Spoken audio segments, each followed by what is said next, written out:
அவர் முதலே ஆளுநர்கிட்ட போய் லெட்டர் கொடுத்ததோடு நிறுத்தியிருந்தாருன்னா, அதுக்கப்புறம் ஆளுநர் மாளிகைக்குள்ளே மக்கள் பவனுக்குள்ளே போகாமல் இருந்திருந்தாருன்னா ஆளுநர் இவரை தேடி வந்திருப்பார்.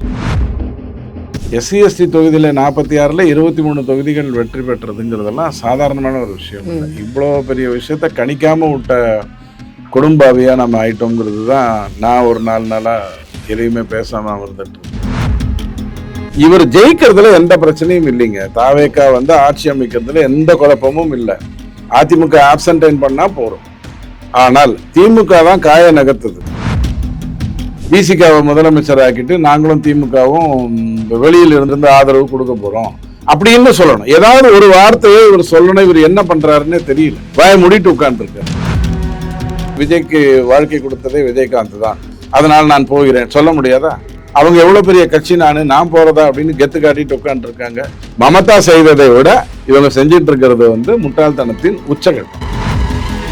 விசிகா என்ன மாதிரியான பேரத்தை வைக்குது, அதை எந்த அளவுக்கு இவர் ஒத்துக்க போறாரு அப்படிங்கிறது மட்டும்தான் இப்ப இஷ்யூ. கடிதம் ஆட்டோமேட்டிக்கா போயிடும். இல்ல சார், அந்த கடிதங்களே போலியானது அப்படின்னு சொல்லி பேட்டியே கொடுத்திருக்காங்கல்ல.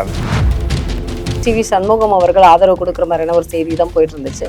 அடுத்த நிலை என்னவாக இருக்கும்? இல்ல, அதிமுக ஸ்டேட்மெண்ட் எடப்பாடி விடணும். எனக்கு தெரிஞ்சு நேர்மையா ஒரு வரி சொல்றேன், திருமாவளவனுக்கு திமுகவால் தான் தள்ளப்பட்டு விஜய் கிட்ட போகணுங்கிற ஒரு எண்ணம் இல்லை அப்படின்னு நான் நேர்மையா நினைக்கிறேன்.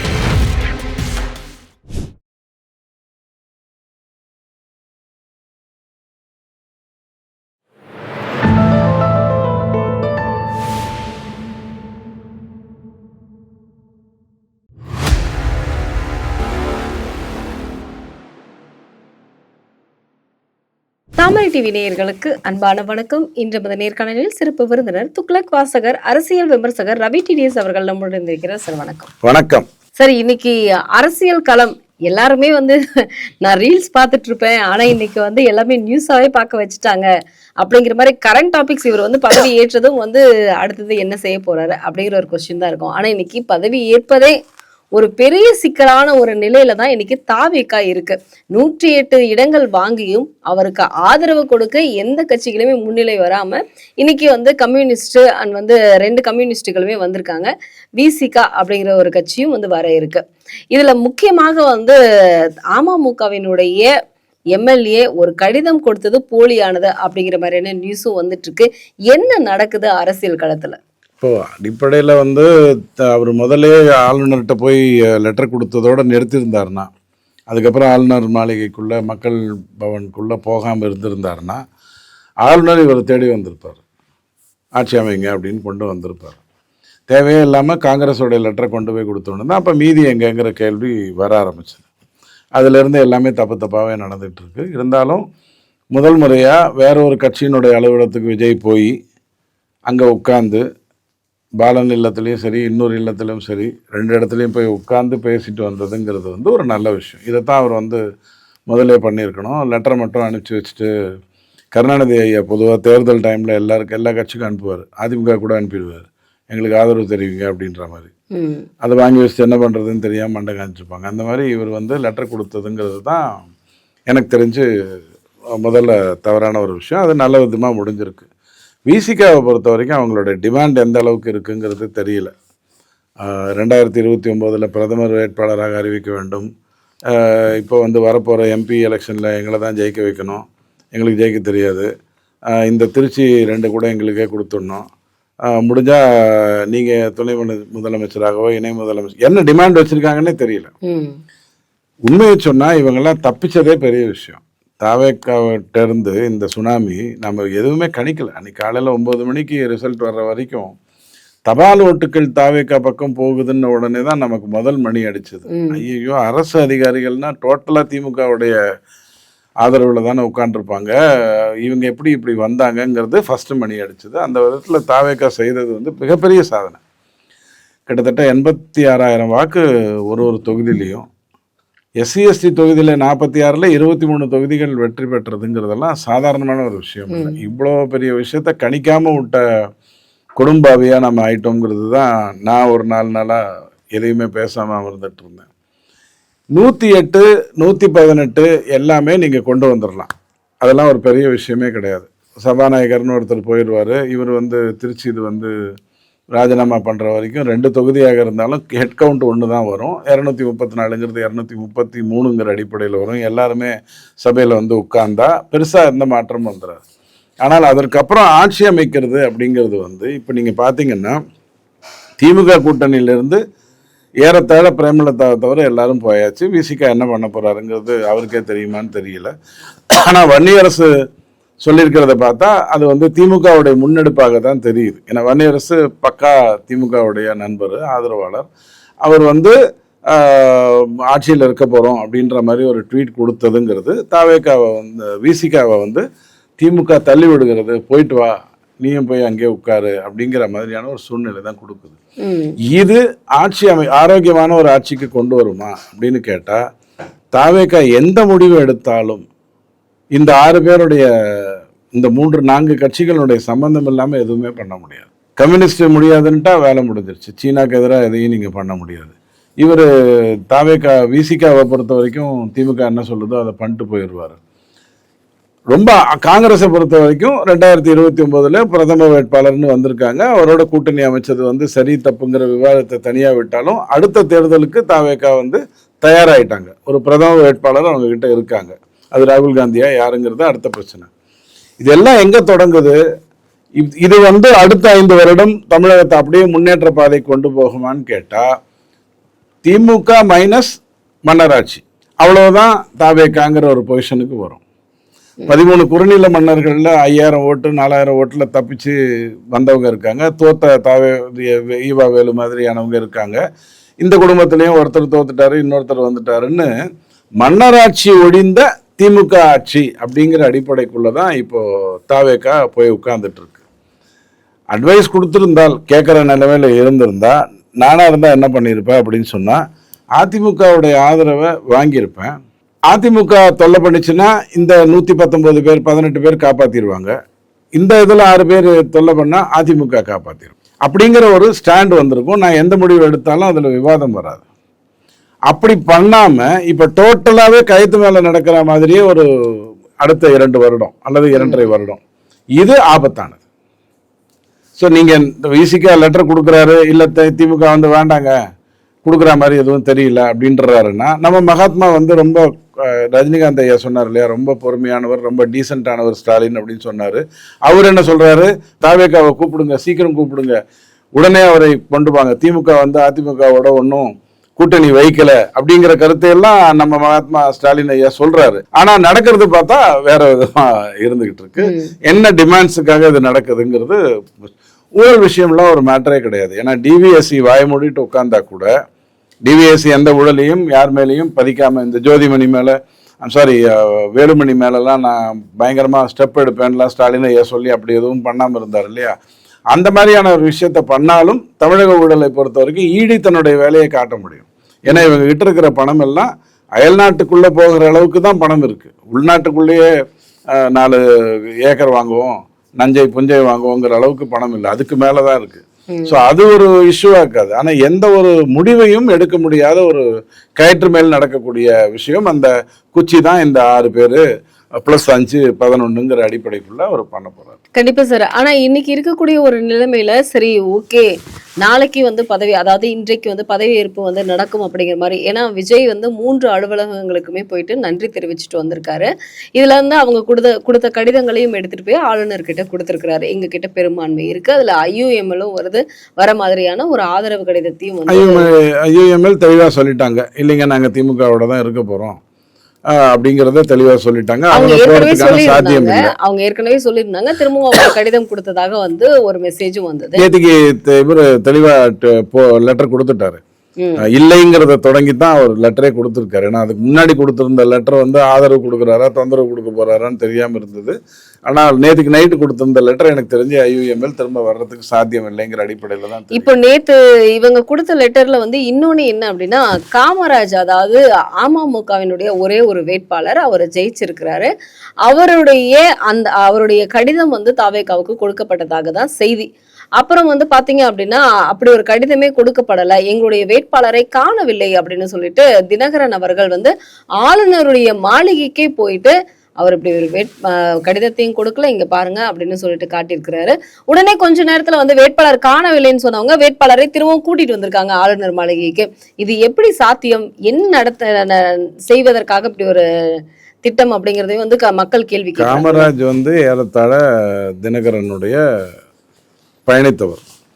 அவர் உங்களுக்கு தெள்ள தெளிவா என்ன சொல்றாரு, நான்லாம் ஒன்றும் ஒளிஞ்சுக்கிட்டு இருக்கல, நீங்க தான் என்னை கண்டுபிடிக்கல, நான் ஒன்றும் போய் எங்கேயும் இருட்டிலலாம் உட்காரல, நீங்க தான் விளக்கு போடல அப்படிங்கிற மாதிரி ஒரு பேட்டியை கொடுக்குறாரு. அவர் ஒரே ஒரு எம்எல்ஏ, அவர் ஸ்ட்ரைட்டா போய் தாவேக்கால ஜாயின் பண்ணிட்டா கூட அவர் தான் வந்து எம்எல்ஏ, அதுல எந்த மாற்று கருத்தும் இல்லை. இந்த 2/3 ஒரே ஒரு எம்எல்ஏ ஜெயிச்ச கட்சிக்கு எங்கேருந்து வரும்? ஒன்றும் வராது.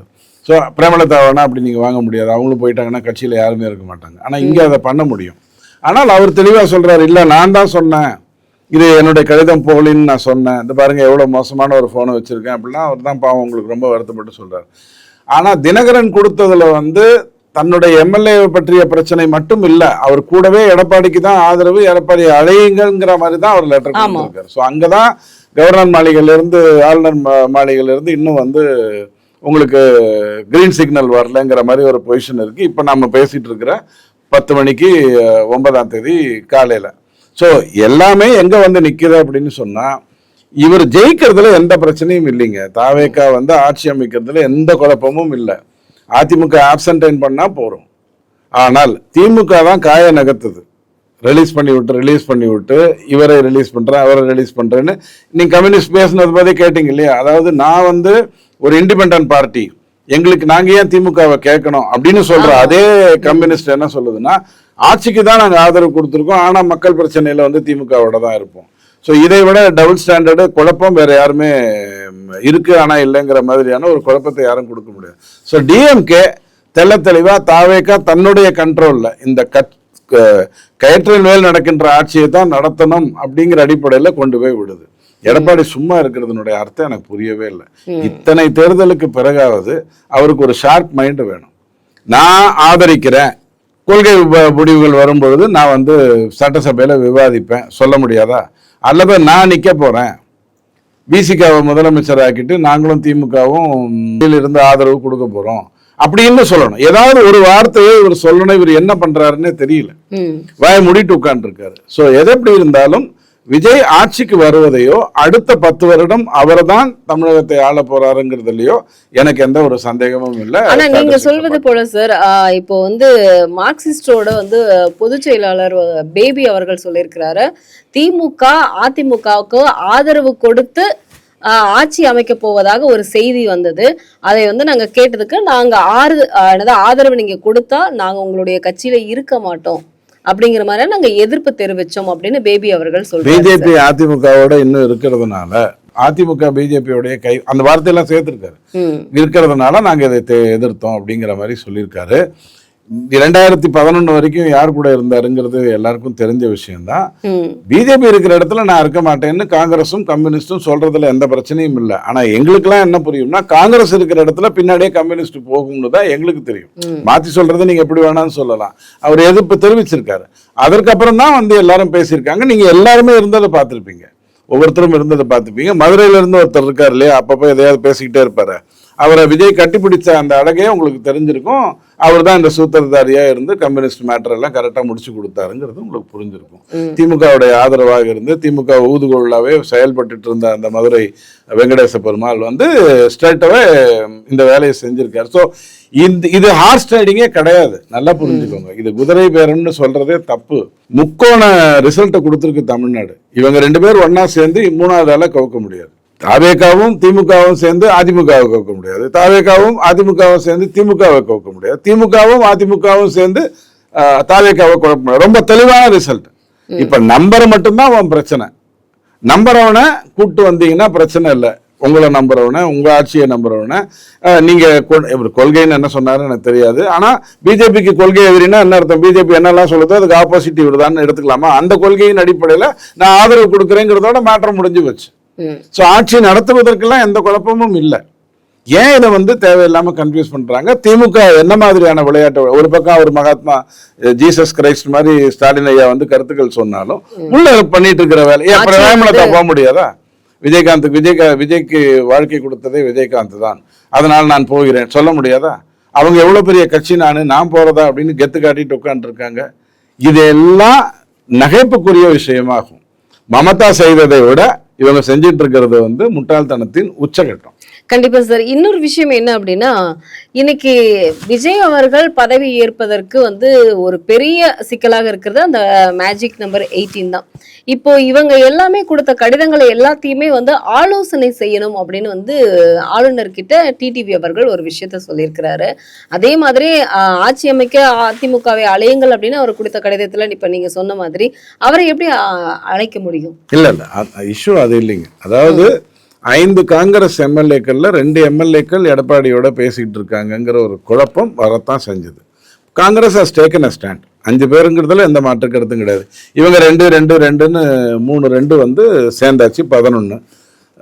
சபாநாயகருக்காக நீங்கள் ஒன்று கழிக்கிறீங்க, விஜயோட இது ஒன்று கழிக்கிறீங்க, மேஜிக் நம்பருக்கு இன்னும் உங்களுக்கு 1 தேவைப்படுது, அது 2 விசிகா கிட்ட இருக்கு.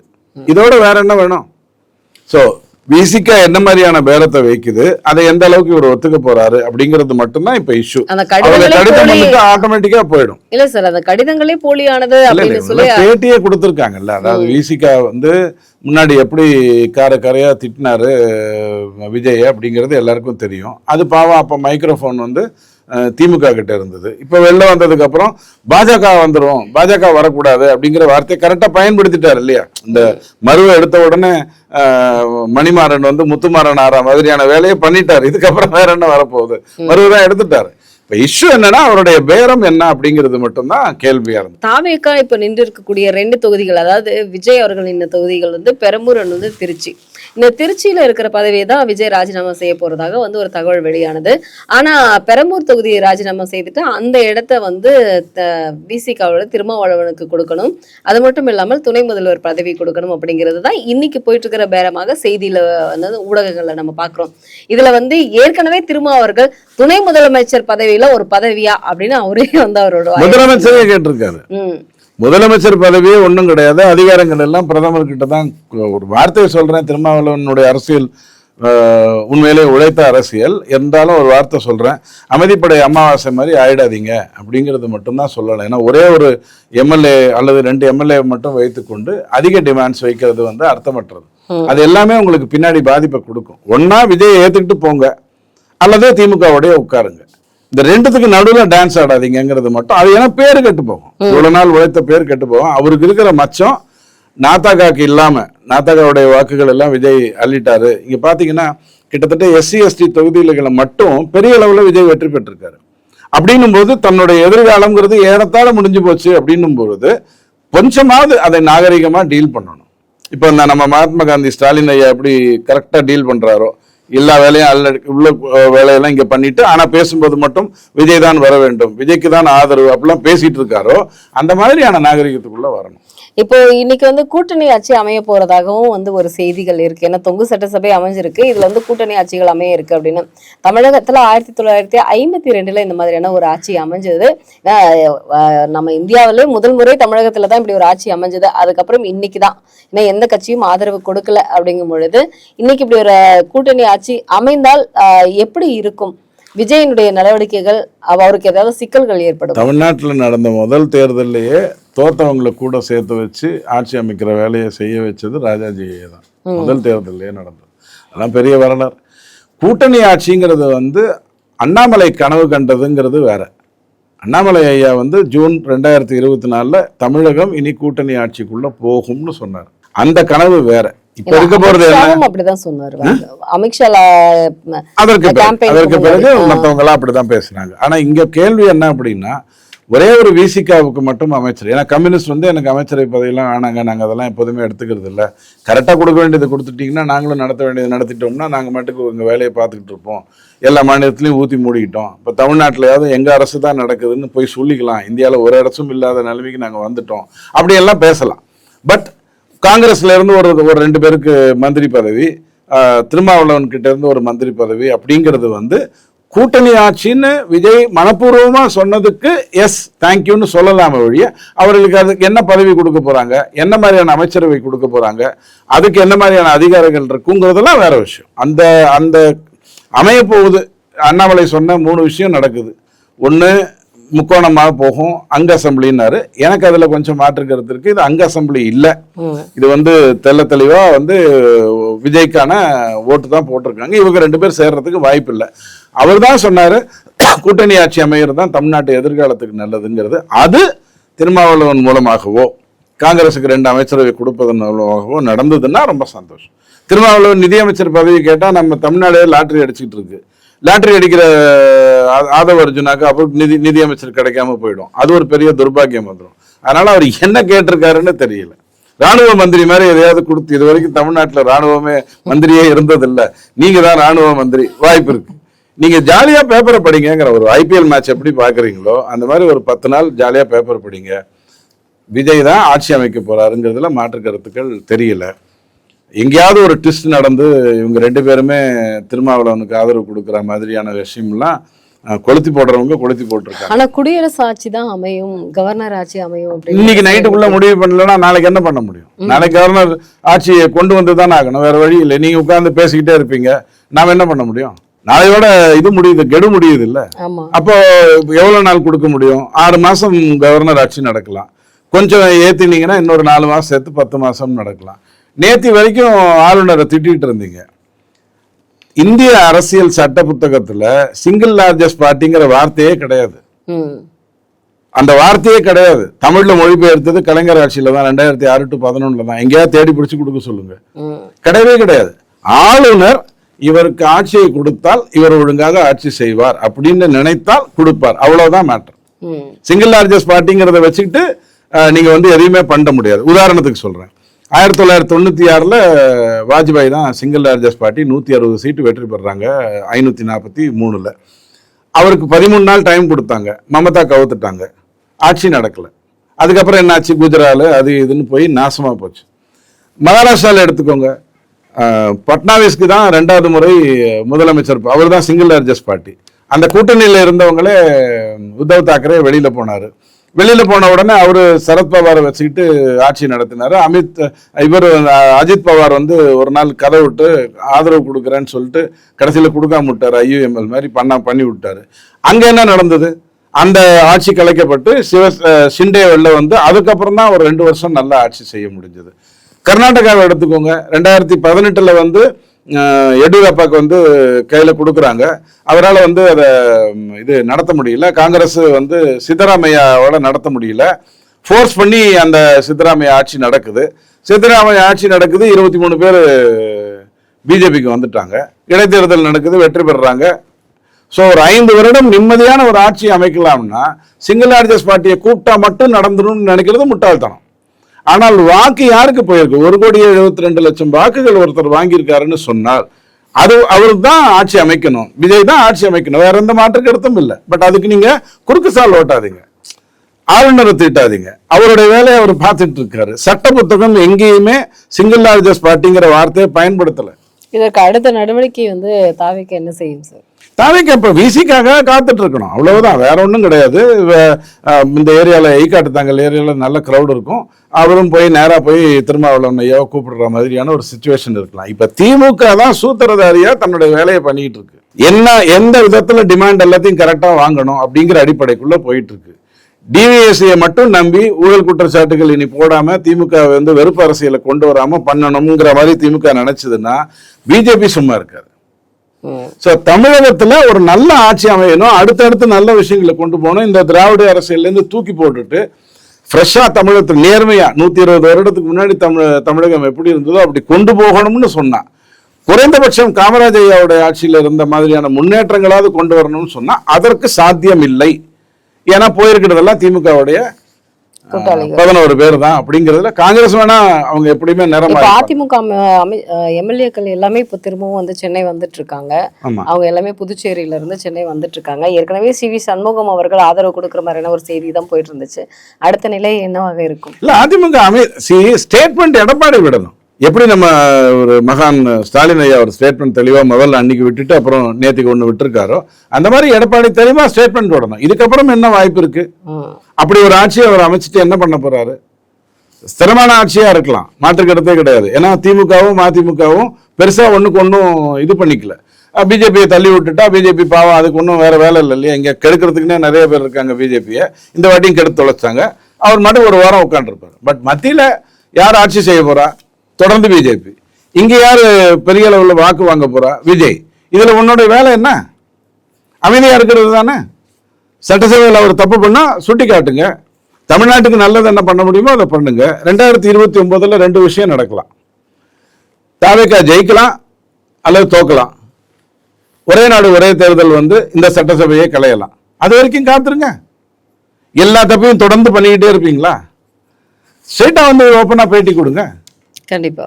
இது எதுவுமே பண்ணாம இப்போ ஒண்ணுமே சொல்றேன். ஃபர்ஸ்ட் சட்டசபை கூடணும், சபாநாயகர் ஒரு புரோட்டம் சபாநாயகர் தேர்ந்தெடுக்கப்படணும். அதுக்கு ஏதாவது தடை இருக்கா? இல்ல, எந்த தடையும் இல்லை. அதற்கப்புறம் அவருடைய எண்ணிக்கை போக வாக்கு எண்ணிக்கைன்னு ஒண்ணு நடக்கணும். அதுக்குள்ள விசிக்க முடிவு பண்ண மாட்டாரா? இப்ப அவர் ஏறிக்கிட்டே போறாரு. ஐநா சபை தலைவர் வரைக்கும் எனக்கு நீ தான் கொடுக்கணுங்கிற வரைக்கும் போயிட்டாரு. இல்லைங்க அதெல்லாம் நான் பண்ண முடியாது, என்னதான் பெருசா ஜெயிச்சாலும் இந்தியாக்குள்ளதான் பண்ண முடியும்னு சொல்ற மாதிரியான ஒரு சூழ்நிலையை கொண்டு எனக்கு தெரிஞ்சு நேர்மையா ஒரு வரி சொல்றேன். திருமாவளவனுக்கு திமுகவால் தான் தள்ளப்பட்டு விஜய் கிட்ட போகணுங்கிற ஒரு எண்ணம் இல்லை அப்படின்னு நான் நேர்மையா நினைக்கிறேன்.